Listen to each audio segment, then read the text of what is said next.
All will be given to you if you pray in this way. The law of attraction, metaphysics, Conny Mendez. How many times have you found yourself in a difficult situation? How many times have you asked God, whatever your concept of God may be, to solve it for you? If you've never done it, I deeply wish you never have to. It's also possible that you've prayed, not out of necessity, but out of a deep desire to improve even further. If that's the case, you're on the right path. In this video, inspired by the teachings of Conny Mendez, we will explore together the art of proper prayer. How to know if we are praying correctly? It's very simple, by observing the results. As I always say, don't believe anything I tell you here. Test it for yourself. Let's see how Mrs. Conny Mendez recommends praying effectively. Just as an apple falls from a tree because of the law of gravity, the universe is also governed by spiritual laws that are exact and never fail. But we must learn to apply them correctly for them to work in our favor. These laws have been directing and affecting your life without you realizing it. In law, it is said that ignorance of a law does not exempt you from its compliance, and the same applies to the laws that govern the universe. Everything you think, say, and feel manifests. What you say happens in your reality, which means it comes back to you. But if this is the case, why is it that when we pray, when we ask for something, it doesn't always happen? The first point where people fail and don't receive what they ask for is when they make positive affirmations but express them in the future tense.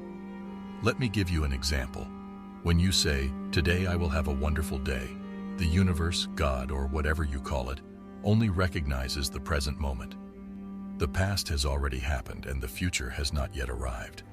If you express your desire in the future tense, it will never materialize because the universe won't bring it into your present. In a way, your desire will always be one step ahead of you. That's why it's crucial to pray in the present tense. For example, you should say, "Today I am enjoying a wonderful day." Or you can also say, "Today I have a wonderful day." No matter if you're going through an unpleasant situation at that moment, the correct way to change it is always by speaking in the present tense. Apply this principle to all your prayers or positive affirmations, and make note of the results in your journal. But remember that we don't just create realities when we pray or make requests. We do it constantly. Every sentence that comes out of our mouths is a prayer in itself. So, it would be wise to pay more attention to what you say in your everyday life. Another significant mistake we often make when asking for something is setting a time limit to start enjoying what we've asked for. What happens with this? Imagine that you ask for your dream job in the present tense, which is the first part you're doing correctly.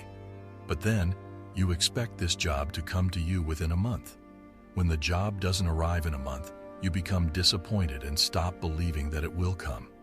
God doesn't work that way. Everything you desire is already prepared and waiting for you. However, there's the law of vibration, which is super powerful in the universe. According to how you vibrate, that's what you attract. As a result, if you become disappointed, you'll be vibrating in the energy of disappointment, and more disappointment will come to you. This has happened to me many times until I fully understood it. Here's the antidote I can share with you. First and foremost, when you want something, when the idea of something you desire enters your mind, it's already created for you and is waiting for you to ask for it correctly so it can manifest in the quantum world. Everything already exists for you in the quantum world, and when the desire for something comes to your mind, it's because it's already prepared to be delivered to you. However, you must vibrate at the frequency it has for it to manifest. If you ask for something and then doubt that you will receive it, you're changing the vibration, and that desire you have moves away from you because similar vibrations attract each other and dissimilar ones separate. So when you ask, have confidence that what you're asking for is already created for you. Without doubts and with genuine faith, to avoid falling into disappointment and its frequency, simply trust. Give the universe the opportunity to surprise you.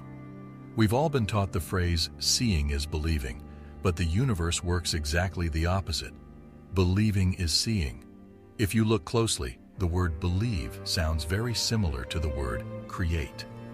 Learn to believe to see, and I assure you, God will put the universe at your feet, and you'll be able to manifest everything you desire in your life, because if it enters your mind, it enters your world. Another point where people fail is believing that they can only receive based on what they see with their eyes. Let me give you an example. You desire abundant money, but you earn a fixed monthly income at your job.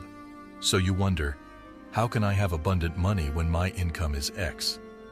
People then believe they have to play the lottery to become wealthy and cling to the idea that it's the only way to have abundant money. Let me tell you that a person who wins the lottery often ends up poorer than they were and in conflict with all their relatives.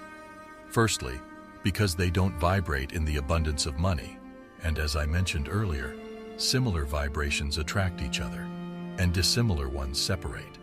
This will lead them to squander the money they won because they are vibrating in scarcity and believe that the lottery will save them. Similar vibrations attract. So if you vibrate in scarcity, you'll attract more scarcity. Therefore, stop using your money believing that the lottery will rescue your finances, because it won't. Learn to vibrate in abundance, and all the abundance will come into your life consistently. If you want financial freedom, abandon the victim mentality and leave behind the vibration of scarcity. It might be difficult to think this way when you don't have all the money you need in your wallet. Start by not constantly saying that you don't have money, because that's also an affirmation. Focus your attention on the things you already have, the things in which you are abundant, such as health, love, intelligence, beauty, and strength. This will bring you into a vibration of abundance. Feel abundant. You must truly feel it, and when you least expect it, God will grant you all the abundance you desire. In this case, money. Don't just take my word for it. Try it for yourself. I'll share my case as I mentioned in my video about my experiences with Conny Mendez.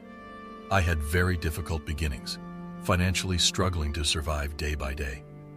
I began affirming that I was abundant and did it with all the faith I could muster. My abundance was already being created in the universe. The bread was already in the oven. I made a living selling necklaces at a beach stall. I was one of the first people to purchase merchandise online, which made my necklaces, earrings, and rings more original than those of my competitors. One day, a Spanish tourist family approached my stall to make a purchase. While the mom tried on some items, the dad, who was a financial advisor, asked me if I had considered selling wholesale, meaning selling my necklaces to other merchants instead of individually in my stall. Soon, several stalls were offering my merchandise, and I even bought a vehicle to sell to merchants at other beaches. This is how I significantly increased my finances.